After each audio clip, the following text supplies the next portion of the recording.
당신의 말 한마디가 노후의 품격을 결정합니다. 안녕하십니까? 인생의 깊은 맛을 알아가는 시기, 여러분의 든든한 동반자 인생 후반전입니다. 여러분 주변에 이런 분 꼭 한 명씩 계시죠? 같이 기분 좋게 밥을 먹으러 가도 여기는 왜 이렇게 짜냐, 서비스가 엉망이다라며 불평부터 늘어놓는 사람, 안부를 물으면 짜증 섞인 대답이 돌아오고 좋은 마음으로 건넨 칭찬도 비꼬아서 듣는 그런 사람 말입니다. 보통 우리는 이런 사람들을 보며 성격이 원래 저래, 그냥 피하는 게 상책이지라고 생각하며 거리를 둡니다. 하지만 인생의 후반전을 더 품격 있고 풍요롭게 보내는 고수들은 다릅니다. 그들은 피하지도 맞서 싸우지도 않으면서 딱 한마디로 상대의 굳게 닫힌 마음을 열고 표정을 바꿔놓습니다. 도대체 그 비밀이 무엇일까요? 오늘 인생 후반전에서는 심리학적 근거를 바탕으로 늘 불만인 사람의 속마음을 꿰뚫어보고 그들을 환영받는 사람으로 변화시키는 놀라운 대화의 기술을 전해드리겠습니다. 오늘 이 영상 끝까지 보시면 여러분의 인간관계가 지금까지와는 완전히 다른 차원으로 진화할 것입니다. 단순히 좋은 사람들과만 관계를 맺는 것을 넘어 오히려 관계를 어렵게 만드는 사람들과의 마찰을 줄이고 그들을 진정한 나의 편으로 만드는 기적을 경험하실 수 있습니다. 지금부터 그 마법의 대화법을 하나하나 자세히 살펴보겠습니다. 이 이야기는 여러분의 노년이 외로움이나 갈등으로 얼룩지지 않고 더욱 풍요롭고 의미 있는 시간으로 가득 차게 만드는 소중한 나침반이 되어줄 것입니다. 어쩌면 오늘 드릴 이야기는 여러분의 남은 인생을 통틀어 가장 중요한 인간관계의 지혜가 될 수도 있을 것입니다. 우리가 관계를 망치는 결정적인 이유, 생존 본능에 휘둘리지 마십시오. 누군가 나에게 화를 내거나 불만을 쏟아낼 때 여러분은 어떻게 반응하시나요? 미국의 저명한 행동신경과학자 스티븐 포지스에 따르면 인간의 자율신경계는 외부로부터 위협을 감지하는 순간 세 가지 중 하나를 무의식적으로 선택합니다. 첫째, 위협에 맞서 싸우는 공격 반응으로 같이 화를 내거나 반박하는 형태입니다. 둘째, 위협에서 벗어나 도망치려는 도피 반응으로 상대의 말을 무시하거나 자리를 피하는 행동입니다. 셋째, 위협 앞에서 완전히 얼어붙어 아무것도 못하는 경직 반응으로 두려움에 압도되어 침묵하거나 소극적으로 변하는 모습이죠. 이러한 생존 반응은 우리 조상들이 맹수의 위협이나 부족 간의 전쟁에서 생존하기 위해 수만 년 동안 진화시켜온 본능적인 대처 방식입니다. 원시시대의 위험한 환경에서는 빠르게 대응하여 생명을 보존하는 데 매우 효과적이었지만 현대 사회의 복잡 미묘한 인간관계, 특히 감정적인 갈등 상황에서는 오히려 역효과를 낼 때가 많습니다. 문제의 핵심은 이 생존 반응이 건설적인 대화가 아닌 파괴적인 전쟁을 선택하게 만든다는 것입니다. 상대방의 불만을 나의 생존에 대한 직접적인 위협으로 인식하고 나도 모르게 방어 태세를 취하게 되면서 진정한 소통의 기회는 사라지고 오직 감정적인 싸움만이 격화되는 악순환에 빠지게 되는 것이죠. 은퇴 후 예민해진 남편 때문에 고민하던 60대 한 여사님의 가슴 아픈 사례를 보십시오. 퇴직 후 남편은 일상적인 모든 것에 대해 불평을 쏟아내기 시작했습니다. 식탁에 앉으면 밥이 짜다, 반찬이 이게 뭐냐며 불만을 토했고 거실에서는 텔레비전 소리가 왜 이렇게 크냐, 청소는 왜 안 하냐며 사사건건 짜증을 냈습니다. 심지어는 당신은 날 존중하지 않는다는 감정적인 비난까지 서슴지 않았습니다. 한 여사님은 처음엔 남편의 화에 압도되어 아무 말도 못하고 그저 속으로만 사귀며 참기만 했고 얼어붙기, 다음엔 남편의 말을 못 들은 척 없는 사람 취급하며 아예 무시했으며 도피, 결국은 더 이상 참지 못하고 쌓였던 모든 불만을 폭발하여 소리를 질렀습니다. 공격. 이 세 가지 반응은 모두 생존 본능에 기반한 것으로 당장은 내가 안전하다고 느끼게 할지 몰라도 장기적으로 관계를 파괴하는 치명적인 결과를 낳습니다. 결과는 어땠을까요? 6개월 넘게 이어지는 냉전과 서로의 얼굴도 마주 보지 않고 각자의 식탁에서 따로 먹는 밥상이었습니다. 참기, 무시하기, 폭발하기는 불 위에 기름을 붓는 격입니다. 이러한 반응은 상대방의 불만을 해소하기는커녕 오히려 더 큰 갈등과 오해를 불러일으키며 관계의 벽을 더욱 높이 쌓게 만듭니다. 우리는 이러한 생존 본능에 덫에 걸리지 않도록 의식적으로 노력해야 합니다. 하지만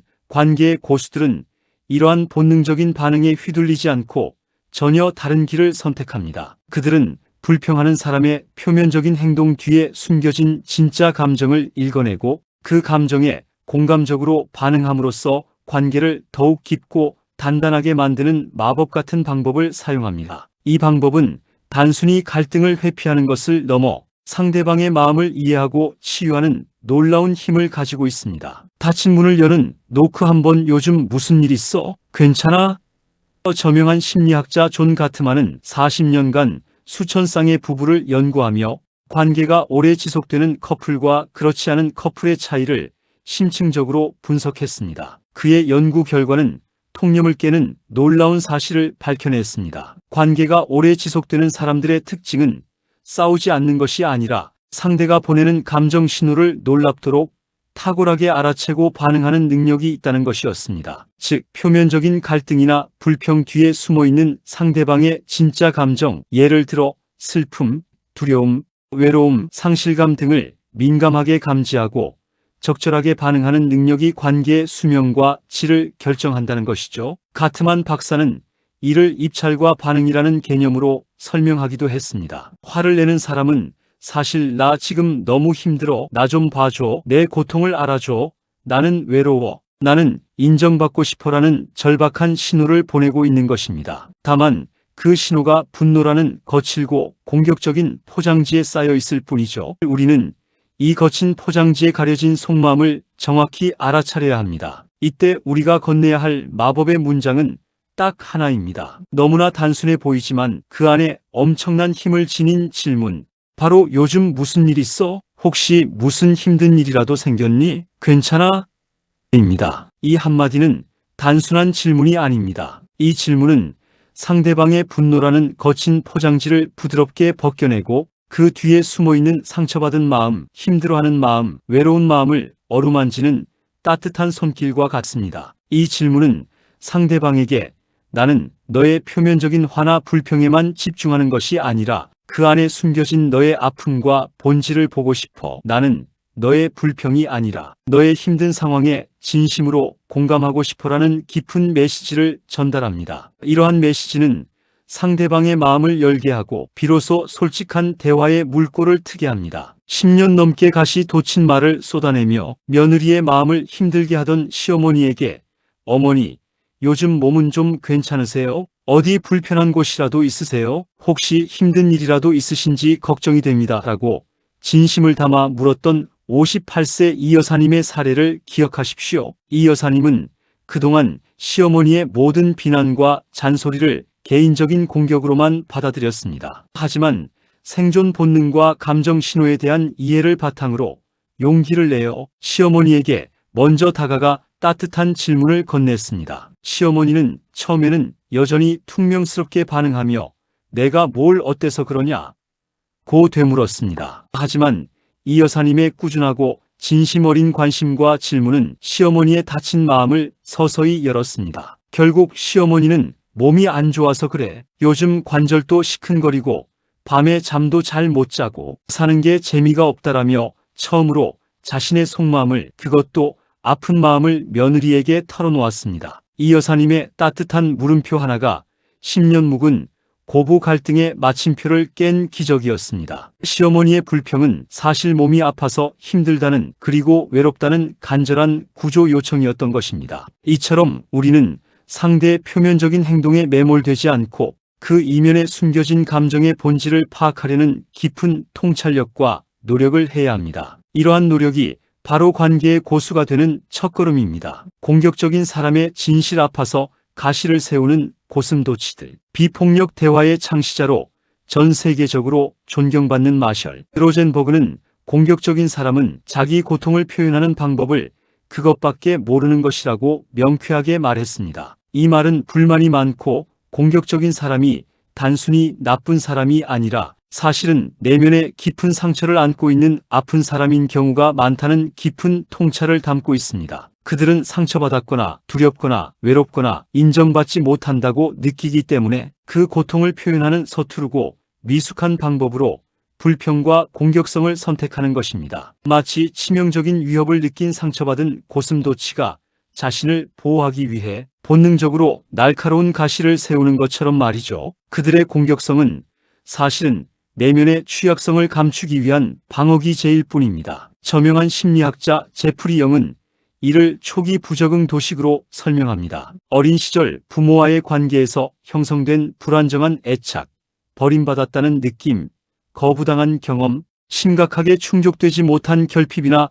트라우마가 내면에 깊이 자리 잡아 성인이 되어서도 현재 사소한 자극에 과거의 상처가 다시 터져나오듯 과도하고 폭발적으로 반응하게 만든다는 것입니다. 예를 들어 어린 시절 부모에게 충분한 사랑과 관심을 받지 못했다고 느끼는 사람은 성인이 되어서도 자신이 사랑받지 못하거나 인정받지 못한다고 느끼는 상황에서 과도하게 공격적이거나 방어적으로 반응할 수 있습니다. 모임에서 늘 독설을 내뱉으며 다른 사람들을 불편하게 만들고 분위기를 흐리던 72세 김 노인의 이야기를 들어보십시오. 모두가 그를 피하며 저 영감은 원래 성격이 고약해 상종 못할 사람이야 라고 수군거렸습니다. 하지만 그 모임의 회장인 박항서님은 다른 사람들과 달리 그를 피하지 않고 오히려 그의 곁에 앉아 형님, 요즘 표정이 좀 안 좋아 보이시는데 무슨 힘든 일이라도 있으세요? 혹시 제가 도움이 될 만한 일이 있을까요? 라고 꾸준히 진심을 담아 물었습니다. 김 노인은 처음에는 박항서님의 질문에도 내가 뭘 어때서 그러냐? 괜한 소리 말고 내 일이나 해. 라며 오히려 더 격렬하게 화를 냈습니다. 하지만 박항서님의 꾸준하고 변함없는 관심과 진심 어린 질문은 석 달 동안 계속되었습니다. 그리고 마침내 석 달 만에 김 노인이 눈물을 글썽이며 박항서님에게 털어놓은 진실은 5년 전 사별한 아내에 대한 사무치는 그리움과 홀로 남겨져 매일 혼자 밥을 먹으며 느끼는 뼈저린 외로움이었습니다. 그는 그동안 아무에게도 말하지 못했던 자신의 속마음을 털어놓으며 어린아이처럼 울음을 터뜨렸습니다. 박항서님은 묵묵히 그의 이야기를 들어주고 따뜻하게 손을 잡아주었습니다. 가시가 많은 사람일수록 그 안쪽은 더 여리고 아프다는 사실을 우리는 결코 잊지 말아야 합니다. 그들의 불평과 독설은 단순히 상대를 괴롭히기 위함이 아니라 도움을 요청하는 간절한 절규일 수 있으며 우리가 건네는 따뜻한 관심과 깊은 이해가 그들의 가시를 녹이고 얼어붙었던 마음을 다시 열게 하는 유일한 방법입니다. 그들의 내면에는 고통받는 어린아이가 숨어 있음을 기억해야 합니다. 마인드셋의 전환 경계가 아닌 향상을 목표로 하십시오. 콜롬비아 대학의 저명한 심리학 교수 토리 히긴스는 인간의 목표를 크게 두 가지로 나눕니다. 첫째는 나쁜 일을 피하고 위험으로부터 자신을 보호하려는 경계 목표이고 둘째는 더 나아지고 발전하며 성취를 이루려는 향상 목표입니다. 관계에 있어서도 이러한 두 가지 목표 지향성이 명확하게 나타납니다. 많은 사람들이 관계에서 상처받거나 갈등을 겪는 것을 본능적으로 피하려 합니다. 특히 불평이 많거나 공격적인 사람들과의 관계에서는 더욱 그렇습니다. 관계를 이미 포기했거나 회의적인 사람들은 더 이상 싸우지 않으면 다행이지 문제가 더 이상 안 생기면 그것만으로도 충분해라며 경계 목표에만 머뭅니다. 그들은 불평쟁이들을 멀리하고 갈등의 소지가 있는 대화를 아예 회피하며 상처받지 않기 위해 자신의 마음의 문을 굳게 닫습니다. 하지만 이러한 경계 목표 지향적인 태도는 마치 교통사고만 안 나게 조심하며 운전하느라 평생 그 어떤 목적지에도 도착하지 못하는 것과 같습니다. 관계에서 더 큰 만족과 행복, 깊은 연결감을 얻지 못하고 오히려 외로움만 더해가는 결과로 이어질 수 있습니다. 이는 관계의 정체 상태를 유발하며 진정한 성장을 가로막습니다. 반면 관계의 고수들은 전혀 다른 마인드셋을 가지고 있습니다. 그들은 저 사람을 더 깊이 이해해보자, 저 사람과의 관계를 더욱 발전시켜보자라는 적극적인 향상 목표를 세웁니다. 그들은 갈등이나 불평을 단순히 피해야 할 대상이 아니라 관계를 더 깊고 풍부하게 만들 수 있는 소중한 기회로 인식합니다. 며느리와의 갈등으로 괴로워하며 몇 년째 말 한마디 제대로 섞지 못하던 65세 박 여사님은 늘 오늘은 며느리와 싸우지 말자라는 경계 목표를 가지고 있었습니다. 며느리에게 잔소리를 듣거나 무시당하는 것을 피하는 것이 박 여사님의 유일한 목표였습니다. 하지만 인생 후반전 영상을 본 후 박 여사님은 자신의 목표를 완전히 바꾸었습니다. 저 아이는 왜 저럴까? 며느리의 입장은 어떨까? 며느리는 어떤 것을 힘들어할까? 라는 깊은 물음표를 품는 것으로 목표를 전환한 것이죠. 경계 목표를 버리고 향상 목표로 적극적으로 전환한 것입니다. 그러자 놀랍게도 그동안 잔뜩 긴장해 있던 며느리의 숨겨진 노력과 헌신이 비로소 박 여사님의 눈에 들어오기 시작했고, 자신을 위해 애쓰는 며느리의 모습이 새롭게 보이기 시작했습니다. 박 여사님은 진심을 담아 며느리에게 요즘 애 키우느라 많이 힘들지? 엄마한테 힘든 점 있으면 언제든지 얘기해도 괜찮아. 내가 항상 잘하려고 애쓰는 거 다 알아라는 따뜻한 한마디를 건넸습니다. 이 진심 어린 한마디는 꽁꽁 얼어붙었던 고부관계를 눈 녹듯 녹였고, 이제는 주말마다 먼저 전화하며 안부를 묻고 함께 장을 보러 가거나 주말 나들이를 함께하는 살가운 사이로 바꿔놓았습니다. 관계의 목표를 단순히 회피하는 것에서 적극적으로 발전시키는 것으로 바꾸는 것만으로도 이처럼 놀라운 변화가 일어날 수 있습니다. 단순히 불평을 줄이는 것이 아니라 그 불평 뒤에 숨겨진 상대의 진정한 욕구를 찾아내고 그 욕구를 충족시켜 줌으로써 관계를 한 차원 더 높게 발전시키는 것이 바로 향상 목표의 강력한 힘입니다. 이처럼 마인드셋의 전환은 관계의 질을 근본적으로 변화시키는 핵심 열쇠가 됩니다. 오늘부터 시작하는 마침표를 물음표로 바꾸는 법, 이제 실전입니다. 복잡하게 생각하지 마십시오. 이번 주 딱 한 번만 여러분의 삶에서 가장 가까운 사람 혹은 가장 불평이 많은 사람에게 진심을 담아 요즘 무슨 일 있어? 혹시 무슨 힘든 일이라도 생겼니? 내가 도와줄 일은 없을까? 괜찮아?